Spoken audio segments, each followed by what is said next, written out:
Morning everyone. आपको पता है PT1 की रिवीजन चल रही है।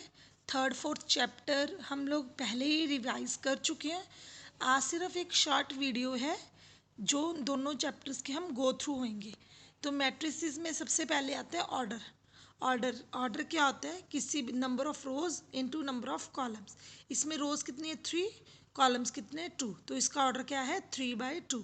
अगर ये मैट्रिक्स देखिए, आपसे पूछ लिए कि which element is what is the value of the element A21।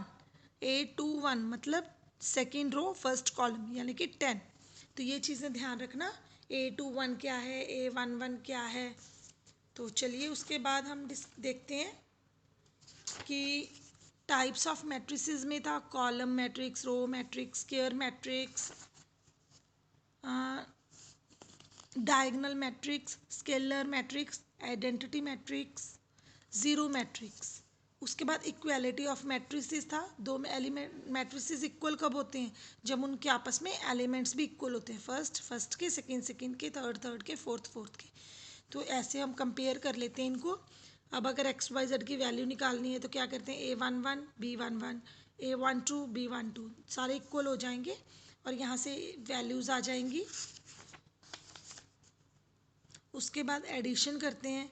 Addition कब पॉसिबल है दो मैट्रिसेस की? जब उनका ऑर्डर सेम होता है। A11 B11 में ऐड होता है, A12 B12 में ऐड होता है। लेकिन मल्टीप्लिकेशन में ऐसा नहीं होता। मल्टीप्लिकेशन में क्या होता है? अगर हमें दो मैट्रिसेस को मल्टीप्लाई करना है तो उसका ऑर्डर हम कैसे देखते हैं? फर्स्ट के नंबर ऑफ, जैसे क्या देखते हैं हम मल्टीप्लिकेशन के लिए? जैसे फर्स्ट के नंबर ऑफ कॉलम्स, इसका ऑर्डर क्या है? 2/3। इसका क्या है? 3/2। फर्स्ट के नंबर ऑफ कॉलम्स, सेकंड के नंबर ऑफ रोज इक्वल होने चाहिए तभी मल्टीप्लिकेशन पॉसिबल है। इसका ऑर्डर है 2/3, इसका है 3/2। तो कट करके आंसर कितने का बनेगा? 2/2 का।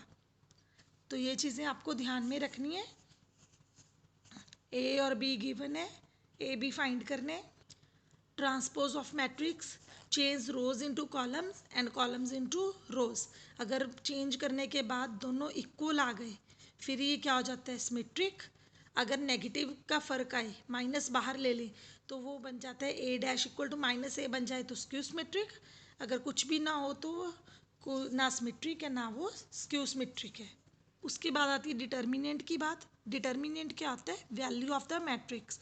अगर हमें ये पूछा गया कि इस मैट्रिक्स की वैल्यू बताओ तो हम क्या करते हैं? उसका डिटर्मिनेंट निकालते हैं, उसको एक्सपेंड कर देते हैं। एक्सपेंड करना आपने बहुत अच्छे से सीखा हुआ है। किसी भी रो, किसी भी कॉलम के थ्रू आप इसको एक्सपेंड कर सकते हैं। उसके बाद कुछ इंपॉर्टेंट प्रॉपर्टीज़ हैं कि अगर रोज़ और कॉलम्स को इंटरचेंज कर दें तो आंसर में कोई डिफरेंस नहीं आता। अगर इसके दो कॉलम्स या दो रोज़ आपस में इक्वल हो जाएं तो इसकी वैल्यू 0 हो जाती है। उसके बाद अगर आपको एरिया ऑफ ट्राइंगल फाइंड करना है तो एरिया ऑफ ट्राइंगल के लिए 3 वर्टिसेस होने जरूरी हैं। ये वाले तीनों वर्टिसेस, मान लीजिए वो वर्टिसेस हैं x1 y1, ये x1 y1, ये x2 y2, ये x3 y3। तो उसके लिए फॉर्मूला क्या बन जाएगा? डेल इक्वल टू, डेल मतलब area of triangle, equal to 1/2 x1 y1 1, x2 y2 1, x3 y3 1। इसको एक्सपेंड कर लेना। जितना आंसर आएगा उतने स्क्वायर यूनिट्स हमारा एरिया ऑफ ट्राइंगल बन जाएगा। उसके बाद आते हैं solve the system of equations. हमें सिस्टम ऑफ इक्वेशंस गिवन है, हमें उसको सॉल्व करना है। तो सॉल्व करने से पहले आप ये जरूर चेक कर लेना कि इसका डिटर्मिनेंट आप इस फॉर्म में बनाओगे AX equal to B, AX और B। तो सबसे पहले आप डिटर्मिनेंट A का जरूर चेक कर लेना। अगर वो नॉन ज़ीरो है तभी इन्वर्स तक जाना आगे, अदरवाइज़ यहाँ पे स्टॉप कर जाना। फिर क्या करेंगे हम? इसके लिए फॉर्मूला क्या आता है? X equal to A inverse B। यहाँ से आप A इन्वर्स निकाल लीजिए और B से मल्टीप्लाई कर लीजिए। कंपेयर करेंगे तो हमारे पास XY की वैल्यूज़ आ जाएंगी।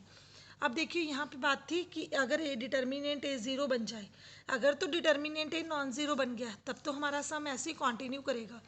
अगर A 0 बन गया मीन्स कि A इज सिंगुलर, तो हम सिर्फ adjoint of A into B का फाइंड आउट करेंगे। अगर वो नॉन ज़ीरो बन गया तो नो सोल्यूशन बन जाएगा। अगर वो ज़ीरो बन गया तो हमारा सिस्टम कैसा बन जाएगा? कंसिस्टेंट, लेकिन उसके इनफाइनाइट मैनी सोल्यूशंस होंगे। तो ये थी आपकी दोनों चैप्टर्स की एक ओवर थ्रू रिवीजन। तो आज के टेस्ट के लिए all the best to all of you. Do your test with full preparation. Thank you.